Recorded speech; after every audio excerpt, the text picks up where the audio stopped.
नमस्कार, आप देख रहे हैं नेक्स्ट 9 न्यूज़ और मैं हूं आपके साथ मनीष कुमार सैनी। झारखंड में मुख्यमंत्री हेमंत सोरेन की नई सरकार के गठन के बाद कैबिनेट विस्तार भी संपन्न हो गया है। मंत्रालयों के बंटवारे पर अब सहमति बनती हुई दिखाई दे रही है। जानकारी के अनुसार झारखंड सरकार में कांग्रेस कोटे के मंत्रियों के विभाग लगभग फाइनल हो चुके हैं। आपको बता दें कि नेहा तिर्की को स्वास्थ्य, मेडिकल, शिक्षा और परिवार कल्याण विभाग दिया जा सकता है, तो वहीं इरफान अंसारी के पास कृषि, पशुपालन, खाद्य एवं आपूर्ति विभाग आ सकता है। इसके अलावा दीपिका पांडे को ग्रामीण विकास, पंचायती राज विभाग का मंत्री बनाया जा सकता है और सबसे वरिष्ठ नेता राधा कृष्ण किशोर को वित्त और संसदीय कार्य मंत्री का जिम्मा मिल सकता है। इससे पहले यह बात भी सामने आ रही थी कि कांग्रेस कोटे के कुछ मंत्रियों के विभागों की अदला बदली हो सकती है। इसके पीछे इरफान अंसारी को वजह बताया जा रहा था, जो कि अपने आवंटित विभाग से खुश नहीं थे, लेकिन देखा किस तरह से झारखंड के अंदर विभागों का बंटवारा हुआ और आपसी सहमति के चलते आसानी से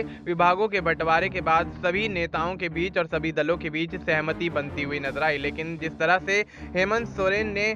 जमानत मिलने के बाद मुख्यमंत्री पद को संभाला और उसके बाद झारखंड विधानसभा चुनाव के लिए जी तोड़ मेहनत की और 81 विधानसभा सीटों पर होने वाले चुनाव के लिए तमाम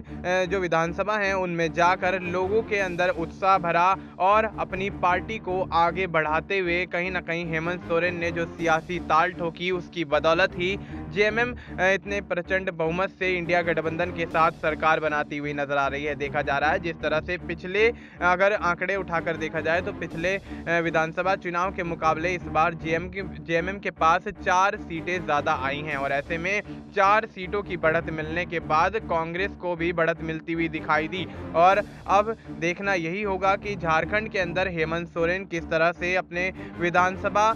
सत्र के दौरान अपने विभागों के बंटवारे के बाद किस तरह से झारखंड के अंदर तमाम चीज़ों को यहाँ पर सुचारू रूप से चलाते हुए नजर आएंगे, किस तरह की योजनाएं लेकर वो जनता के बीच जाएंगे और जनता के लिए किस तरह से उनके कल्याण के लिए काम करते हुए नजर आएंगे। और ऐसे में देखना ये भी होगा कि विपक्षी के नेता के तौर पर भारतीय जनता पार्टी की तरफ से कौन से चेहरे पर मोहर लगती हुई नजर आ सकती है। जहां एक तरफ बाबूलाल मरांडी जो कि सूबे के पहले मुख्यमंत्री रह चुके हैं, उनका नाम निकलकर सामने आ रहा है, तो वहीं चंपई सोरेन का नाम भी लगातार सुर्खियों में बना हुआ है कि विपक्ष के नेता के तौर पर दोनों में से किसी को भी जिम्मेदारी सौंपी जा सकती है। देखना यही होगा कि भारतीय जनता पार्टी का विपक्ष के नेता के तौर पर फैसला किसके समर्थन में या हक में जाता हुआ नजर आता है। क्या बाबूलाल मरांडी को वो जिम्मेदारी मिल सकती है या फिर चंपई सोरेन वो जिम्मेदारी संभालते हुए नजर आएंगे। फिलहाल आपको इस मुद्दे पर क्या कुछ लगता है, आप अपनी राय हमें कमेंट करके बता सकते हैं। बाकी देश और दुनिया से जुड़ी तमाम जानकारी के लिए आप देखते रहिए नेक्स्ट 9 न्यूज़।